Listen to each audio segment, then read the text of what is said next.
Assalamualaikum friends, welcome to Barsana Kitchen. இன்னைக்கு நம்ம கிச்சன்ல நான்வெஜ் பிரியர்களுக்கு ரொம்ப விருப்பமான மீன் குழம்பு தான் பார்க்க போறோம். நம்ம சேனல்ல ஏற்கனவே நிறைய மீன் குழம்பு ரெசிபீஸ் போட்டுருக்கோம். அது எல்லாத்தையுமே கீழ உங்கட்ட டிஸ்கிரிப்ஷன்ல ஷேர் பண்றேன். இன்னைக்கு வந்து புதுசா சமைக்கிறவங்க, அப்புறம் பேச்சுலர் இவங்க எல்லாரும் செய்யற வகையில ரொம்ப சிம்பிளா செய்யக்கூடிய மீன் குழம்பு தான் பார்க்க போறோம். அது செய்யிறதுக்கு ஸ்டவ் ஆன் பண்ணிட்டு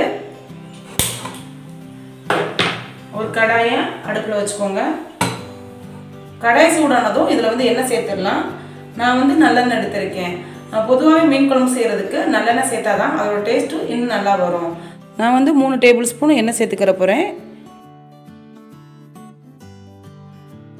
1 டீஸ்பூன் சீரகம், கூடவே 1 டீஸ்பூன் வெந்தயம், 1 கொத்து கருவேப்பிலை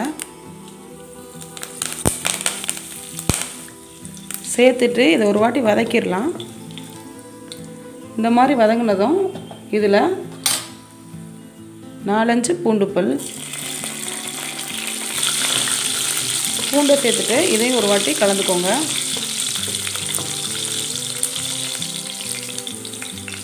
அடுத்தது இதில் நான் வந்து 100 கிராம் சின்ன வெங்காயத்தை இந்த மாதிரி 1-2 வெட்டி வச்சுருக்கேன். இதையும் சேர்த்துடலாம். சேர்த்துட்டு வெங்காயம் வந்து நல்லா வதங்கி வரணும். அது வரைக்கும் இதை வதக்கிக்கோங்க.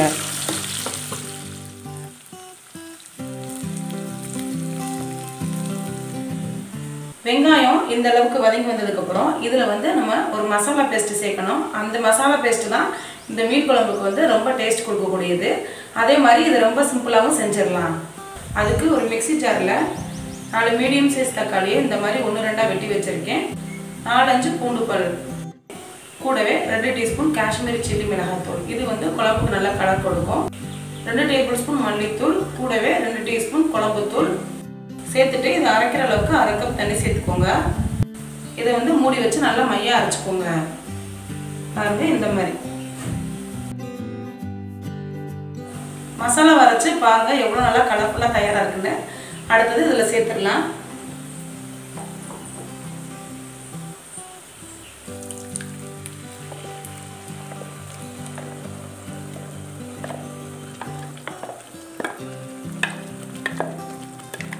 இந்த மாதிரி எல்லா மசாலாவும் சேர்த்துட்டு கூடவே நான் கொஞ்சமாக மிக்ஸி ஜாரை கழுவி சேர்த்துக்கிறேன். சேர்த்துட்டு இதை நல்லா கலந்து வச்சிடலாம். இதை மிதமான சூட்டில் எண்ணெய் பிரிஞ்சு வர வரைக்கும் வேக வச்சுக்கோங்க. ஏன்னா நம்ம மசாலாவை வதக்கலை, பச்சையாக தான் அரைச்சிருக்கோம். அதனால வந்து நல்லா எண்ணெய் பிரிஞ்சு வரணும். அது வரைக்கும் இருக்கட்டும். ஒரு 5-6 நிமிஷத்துக்கு அப்புறம் இதை ஓப்பன் பண்ணி பார்க்கலாம். பாருங்கள், எண்ணெயெல்லாம் ஓரளவுக்கு பிரிஞ்சு வந்திருக்கு. இந்த ஸ்டேஜில் ஒரு வாட்டி கலந்து வச்சிடலாம்.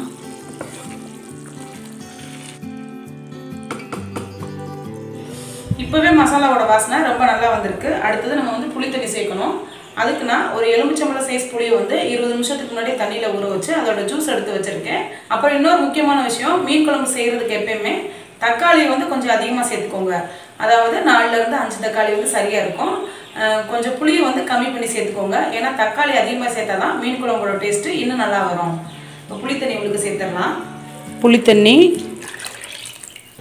சேர்த்துட்டு கூடவே இதுக்கு தேவையான அளவு உப்பு சேர்த்துக்கோங்க.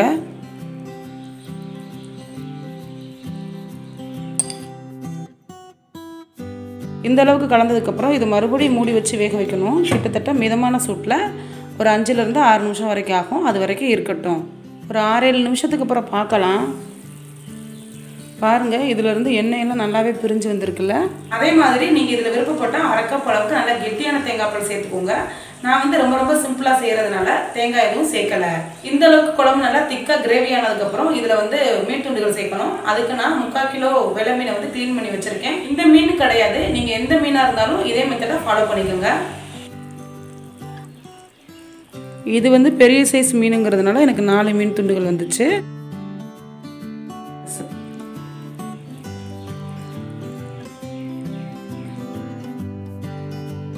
மீன் துண்டுகள் சேர்த்துட்டு இதை வந்து லைட்டாக கலந்துக்கோங்க. ஏன்னா நம்ம கடைசியாக கலந்தோம்னா மீன் துண்டுகள் ஃபுல்லாக உடஞ்சிரும்.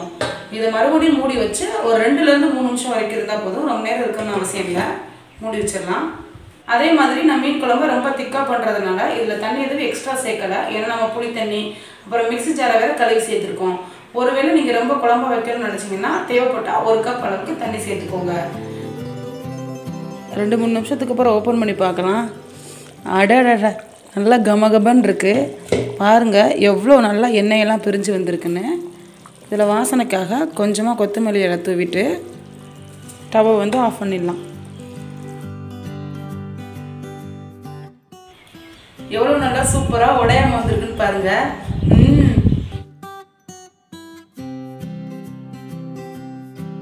கூடவே இதுக்கு சைடிஷாக நான் 2 மீன் துண்டுகளை பொரிச்சு வச்சுருக்கேன்.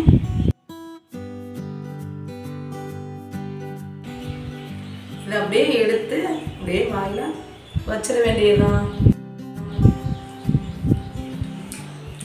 அதோட டேஸ்ட்டு ரொம்ப ரொம்ப சூப்பராக இருக்குது. அதே மாதிரி மீன் குழம்பு ஆறுனதுக்கப்புறம் தான் இது இன்னும் நல்லா டேஸ்ட்டாக இருக்கும். நான் சொன்ன அளவில் வந்து கிட்டத்தட்ட 3லேருந்து 4 பேர் சாப்பிட்ற அளவுக்கு போதுமானதாக இருக்கும். கண்டிப்பாக இந்த ரெசிபியை நீங்களும் ட்ரை பண்ணி பாருங்கள். ட்ரை பண்ணிவிட்டு எப்படி இருந்துச்சுன்னு கீழே கமெண்ட்ஸில் ஃபீட்பேக்கை என் கூட ஷேர் பண்ணுங்கள். இந்த வீடியோ உங்களுக்கு பிடிச்சிருந்துச்சுன்னா மறக்காமல் பர்சானா கிச்சனுக்கு சப்ஸ்கிரைப் பண்ணுங்கள். இதே மாதிரி இன்னொரு ரெசிபியில் உங்களை பார்க்கலாம். அது வரைக்கும் டாட்டா பாய் பாய். என் சமையலுக்கு புதுமை சேர்க்கட்டும்.